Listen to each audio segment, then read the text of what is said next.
Ever wondered how you would make your own useless box? You can make it with nothing but 2 old desktop CD drives. Here is a wire diagram I made for my useless box. You only need 2 motors, 1 main switch, and 3 small internal switches. No processor is required for this setup. When the box is in rest, the scheme looks like this. No current is running, and the box is waiting for you to turn on the main switch. From the moment you turn on that switch, the motor to open the lid is activated. From the moment the lid opens, S2 closes, and when the lid is completely open, S4 closes, and the motor that moves the pushing arm now starts. As the arm is moving out, S3 opens and stops the motor of the lid. The arm reaches out to the main switch S1 and switches it, making the current turn direction and revert the motion of the arm. When the arm is back in its original position, S3 closes and makes the motor of the lid move in opposite direction, closing the lid. When the lid is closed, switch S2 is now open and useless box is back to its original position, waiting for you to turn on the main switch. This is the internal part of a desktop CD drive. In these old CD drives, there are multiple motors to handle the CD's movements. Here we have some old electronics. I think this was a thermostat with an on-off switch. We loosen the switch and detach it from the wires. Now we have our main switch to turn on the useless box.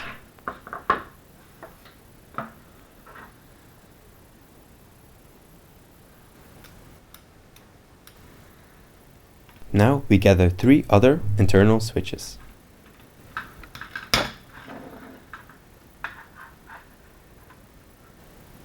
This is the first switch.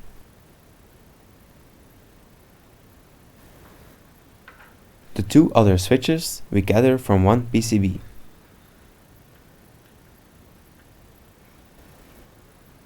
We detach the second switch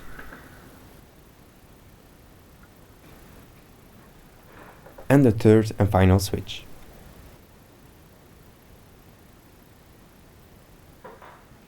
We take the motor that I showed earlier in the movie and we screw some levers on it. With these levers, we open and close the lid of the box. Take the case of the CD drive. This will be the actual box. Assemble the CD drive for some stability and cut the lid out of the box. We do this simply with 3 straight cuts. Now we have our lid, but we also need hinges to make it work. These can be fabricated from old PCBs. Just cut out the needed shape.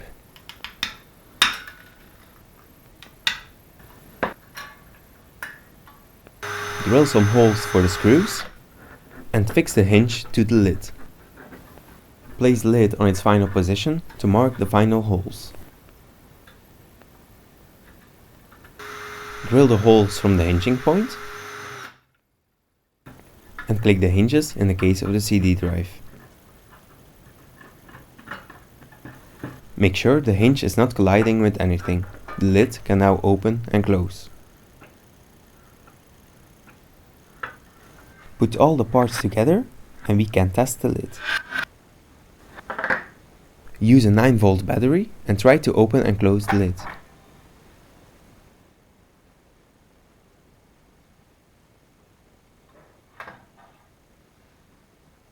Looks good. Next step, we need to install all the internal switches mechanically. As explained in the beginning, we need 3 switches.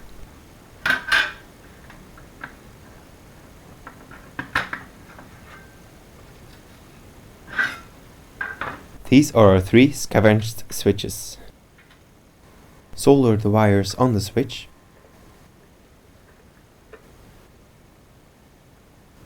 And fix the switch next to the slider in such a way that it is pushed when the lid closes. Make sure the slider pushes the switch. Install the second switch on the other side of the slider such that it is pushed when the lid is open. Take the second CD frame with the second motor. The third switch is to detect if the pushing arm is slided in. To fix this switch, we drill some holes and attach it with iron wires. First, tighten them by hand and tighten them more with some pliers. Check if the switch is switching when the slider goes in. Solder wires also to this switch. Check the path of the slider and we can start to form the shape of the pushing arm. Cut out the motor together with the slider.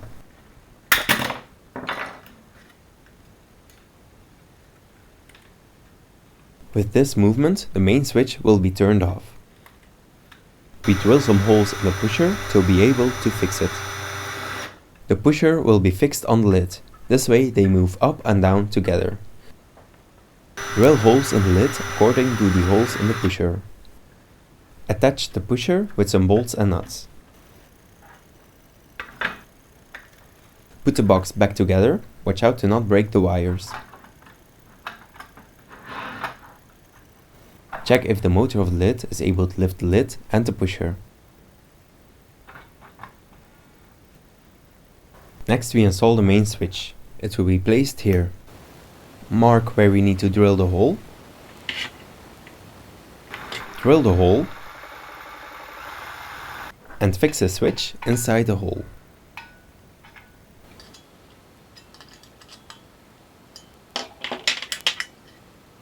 The mechanical part of the box is almost finished. We just need an extension of the pusher. We make this from some leftover parts of the second motor base and customize it to a perfect shape. Our extension has to be fixed to the slider of the motor. Drill matching holes in the slider and the extension. Fix them together with some bolts and nuts. And slide it back in place. Now the mechanical part is completely done. Connect all the 4 switches with the 2 motors according to the electrical diagram. Put the box back together for the last time. Make sure the battery holder is placed outside of the box.